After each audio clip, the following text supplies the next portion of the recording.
বিসমিল্লাহির রহমানির রহিম। আসসালামু আলাইকুম ওয়া রাহমাতুল্লাহ। প্রিয় শিক্ষার্থীবৃন্দ, আবারও স্বাগতম নতুন একটি ভিডিওতে। প্রিয় শিক্ষার্থীবৃন্দ, আজকে আমরা শিখব সমীকরণ সংক্রান্ত সমস্যার সমাধান। তবে মূল পর্বে যাওয়ার আগে তোমাদের প্রতি রিকোয়েস্ট, চ্যানেলে সাবস্ক্রাইব করে চ্যানেলটির সঙ্গে থাকো, যাতে নতুন ভিডিও আপলোড করলে তোমরা নোটিফিকেশন পেয়ে যাও। Let's move to the main topic.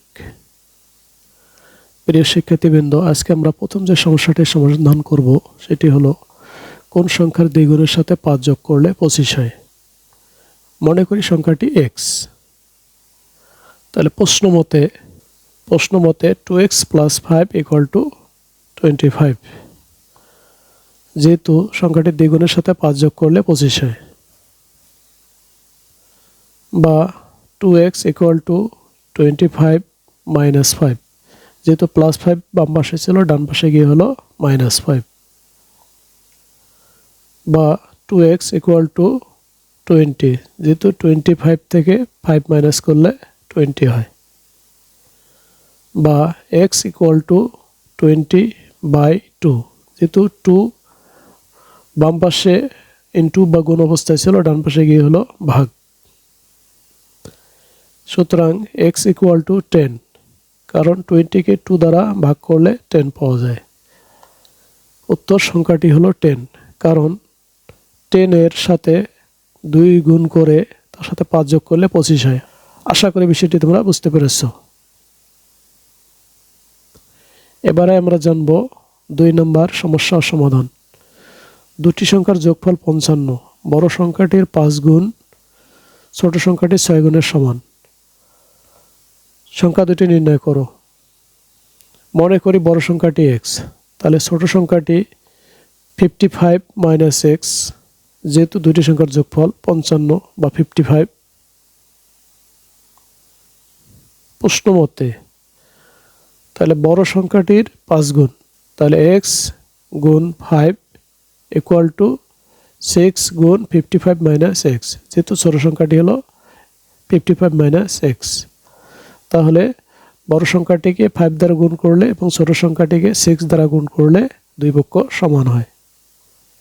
বা তাহলে x আর 5 গুণ করলে 5x = 6, আর 55 গুণ করলে হয় 330, মাইনাস 6 আর x গুণ করলে হয় 6x। বা 5x + 6x, ডান পাশের -6x বাম পাশে নিয়ে আসলে হলো +6x = 330। বা 5x আর 6x যোগ করলে হয় 11x = 330। বা x = 330-কে 11 দ্বারা ভাগ। সুতরাং x = 30, কারণ 330-কে 11 দ্বারা ভাগ করলে 30 পাওয়া যায়। কাজেই বড় সংখ্যাটি হলো 30। তাহলে ছোট সংখ্যাটি 55 - x, 55 - x, তাহলে 55 - x এর জায়গায় 30 বসালে 25 পাওয়া যায়। কাজেই সংখ্যা দুটি হলো 30 ও 25। কাজে 30 এবং 25 যোগ করলে 55-এর সমান হয়। আশা করি বিষয়টি তোমরা বুঝতে পেরেছ। এবার আমরা জানব 3 নম্বর সমাধান নিয়ে।